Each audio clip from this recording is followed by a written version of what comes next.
Selamat sejahtera. Okay, nama saya Pavitra. First of all, million thanks to my boss and madam to introduce the product. Mereka yang kenalkan produk ni. Macam mana dia kenalkan tu, actually my mom diabetic patient. So past 2 years. So biasa diabetes ni diorang ambil insulin. So mak saya everyday kena ambil insulin. Jet 21 or 20. So yes, sangat tinggi Tinggi ya? Yes, so past 2 years. Dan dia punya effect cataract. So mak I 90% blind on left side. So another side only yang boleh tanggung dia lah. So kita yang guide everything. So all this one I don't know this product. So kita memang control I kau. You like kau. So memang tak bagi mak ni makan ni apa pula. Everything je. So biasa raya macam Deepavali semua cookies memang not allowed. Oleh sebab tu kita orang takkan pergi rumah orang. Pasal takkan orang tak akan tahu. So we won't bring mama. So kita orang tak akan bring mama ataupun kita orang tak akan pergi. So dalam 2 tahun ni so many things happen dalam keluarga saya. Because memang kita orang jaga hati dia. So nak buat apa-apa event memang susah lah. Memang susah sangat. Dan kadang-kadang kalau my turn makan, so dia punya effect tu dekat mata. So mak saya every month kena ambil jet laser mata dia 1000 injection. Siapa yang tahu pasal ni, dia know dia punya effect of diabetes. So as you said, macam pun kata berapa lama dia dah diabetes?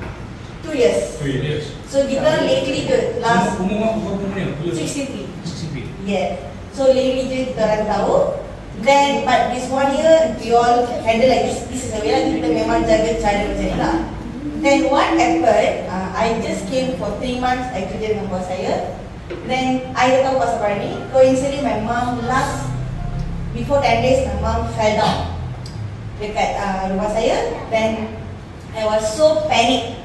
Then I share dengan bos saya immediately introduce the product.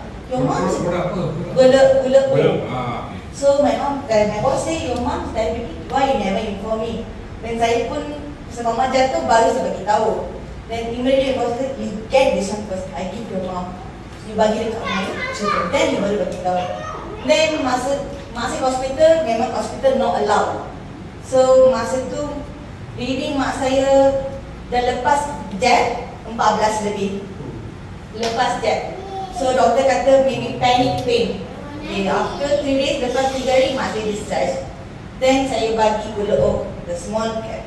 So I dah mula bagi mak saya makan banyak ubat. Macam biasa. Sukatan bagi. Just I ambil small bit.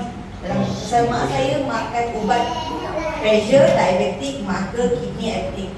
So dia tak boleh makan ubat tu dengan air shot. Dia tak boleh telan. So dia kena ada TO. So bila dia diabetic, kita bagi TO kosong.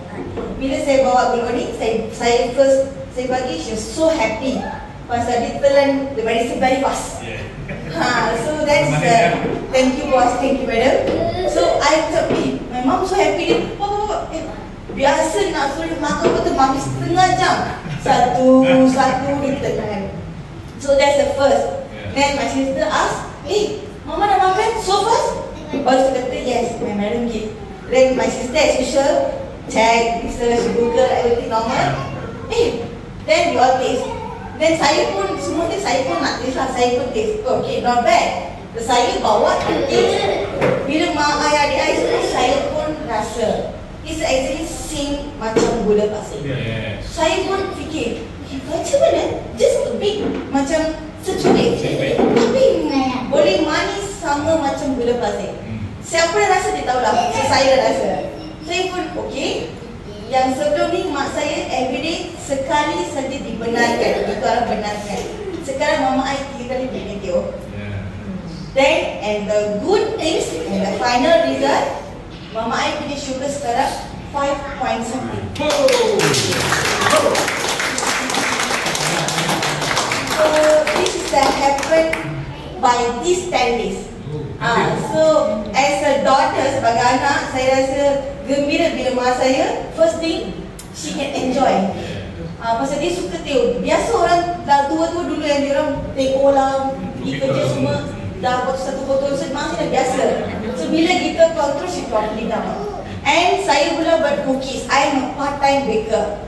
So mak saya suka cookies. So why not? Then when my boss say you can give a try. Yeah. Then saya try. My mom enjoy the cookies. Yeah. So I feel very proud. Saya sangat macam mak saya bagi. Mak makanlah. Lepas tu of course saya nak test. Pasal saya dah tahu naik tak. After dimakan biasa orang kata tunggu 2 jam. Saya tunggu dalam 3-4 jam tercucuk balik. Betul lah. 5.8. So and we call the doctor. Doktor kata tak boleh stop insulin immediately pasal mama saya is a diabetic patient. She still taking the jab. So doktor cakap, you see the for 6 months dia punya ini laxing, maintain, then we can stop for insulin. So this is a 2 years background. So that is the thing I want to join. I will try my best, but I will repeat order. Yeah. So it's what you all see. Now, dual is up to you. Yeah. But repeat order. So I will do that. Yes. Okay. Thank you for the boss and the madam and to everybody who listening. Okay. Okay. Anything else? Okay. Thank you. Thank you.